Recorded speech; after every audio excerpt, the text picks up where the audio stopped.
Assalamualaikum warahmatullahi wabarakatuh. Yang terhormat Bapak Pengampu Dr. Yusuf Setiadi, izinkan kami kelompok 3 dari kelas MJ301 untuk mempresentasikan tugas ujian akhir semester dengan tema Ketahanan Nasional Studi Kasus Pulau Sebatik dan Tawau Indonesia Malaysia.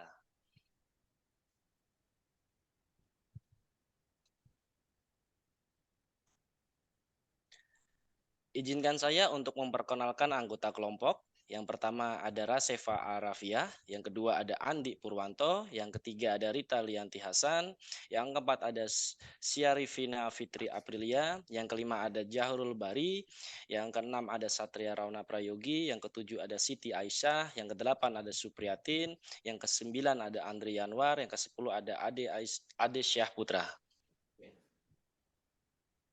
Latar belakang ketahanan nasional adalah suatu konsep yang mencakup berbagai aspek kehidupan suatu negara untuk dapat bertahan dan melindungi kepentingan nasional.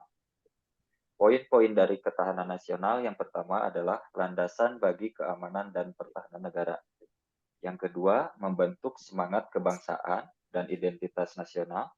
Yang ketiga, membangun sumber daya manusia.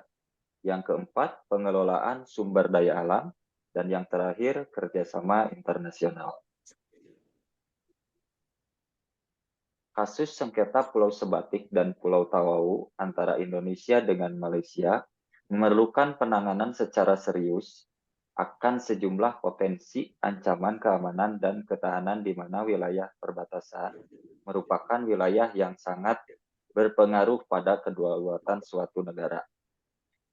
Berikut adalah rumusan masalah. Yang pertama adalah bagaimana ancaman keamanan nasional yang dihadapi oleh Indonesia di wilayah perbatasan Pulau Sebatik dan Tawau. Yang kedua, bagaimana dampak ancaman keamanan nasional di wilayah perbatasan Pulau Sebatik dan Tawau terhadap ketahanan wilayah Indonesia. Dan yang terakhir, bagaimana upaya pemerintah Indonesia dalam mengatasi ancaman keamanan nasional di wilayah perbatasan Pulau Sebatik dan Tawau. Adapun pembahasannya sebagai berikut. Sengketa Pulau Sebatik dan Pulau Tawau, ya, dalam hal ini yang terlibat yaitu Indonesia dan Malaysia, serta pihak lain seperti warga Pulau Sebatik, serta pihak-pihak lain yang berkepentingan. Lalu ancaman keamanan nasional yang dihadapi oleh Indonesia di wilayah ini adalah meliputi ancaman militer, politik, ekonomi, sosial budaya, dan lingkungan. Berlangsung sejak masa kolonial Barat, ketika Pulau Sebatik dibagi menjadi dua bagian oleh Inggris dan Belanda, dan hingga saat ini dengan adanya berbagai insiden dan konflik. Lalu terjadi di wilayah perbatasan Indonesia dan Malaysia, khususnya di Pulau Sebatik dan Tawau. Pulau ini memiliki luas sekitar 433,84 km persegi dengan bagian utara milik Malaysia dan bagian selatan milik Indonesia. Lalu adanya ketidakjelasan dan ketidaksesuaian dalam penetapan batas wilayah antara Indonesia dan Malaysia di Pulau Sebatik. Selain itu juga, kasus ini dipicu oleh adanya perbedaan dalam hal pembangunan, kesejahteraan, dan pengawasan di wilayah perbatasan. Kasus ini dapat diselesaikan dengan cara-cara yang bersifat preventif, persuasif, dan represif. Ancaman keamanan nasional yang dihadapi oleh Indonesia di wilayah perbatasan Pulau Sebatik dan Tawau adalah sebagai berikut. Ancaman militer, di mana ada infiltrasi dan provokasi dari pihak Malaysia. Lalu ancaman politik, adanya klaim dan tuntutan dari pihak Malaysia yang dapat mengganggu stabilitas dan integritas nasional Indonesia. Lalu selanjutnya ancaman ekonomi, ketergantungan ekonomi dari warga Pulau Sebatik terhadap Malaysia yang dapat mengurangi kemandirian dan daya saing Indonesia. Lalu ada ancaman sosial, di mana ada perbedaan sosial antara warga Pulau Sebatik yang berada di bagian Indonesia dan Malaysia dapat menimbulkan konflik yang mengancam persatuan dan kesatuan. Lalu ada ancaman budaya, di mana dapat menyebabkan lunturnya nasionalisme yang dapat mengurangi loyalitas dan ketaatan terhadap Pancasila dan Undang-Undang Dasar 1945.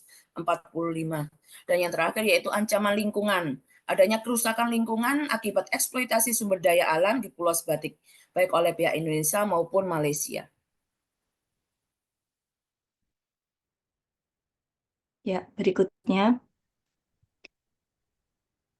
Adapun upaya pemerintah Indonesia di dalam mengatasi ancaman keamanan nasional di wilayah perbatasan Pulau Sebatik dan Tawau, antara lain adalah upaya preventif, kemudian juga persuasif, upaya represif, adanya pembangunan, kemudian juga ada upaya pemberdayaan, dan juga upaya pengembangan.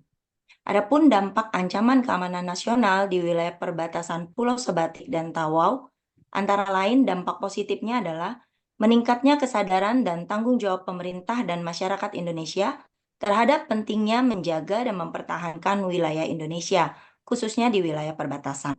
Namun ada dampak negatifnya, yaitu menurunnya kualitas dan kuantitas wilayah Indonesia dari segi fisik, politik, ekonomi, sosial, budaya, dan lingkungan yang dapat mengancam kedaulatan, integritas, stabilitas, dan kemajuan nasional Indonesia. Berikut ini adalah kesimpulan dan rekomendasi dalam konteks sengketa Pulau Sebatik.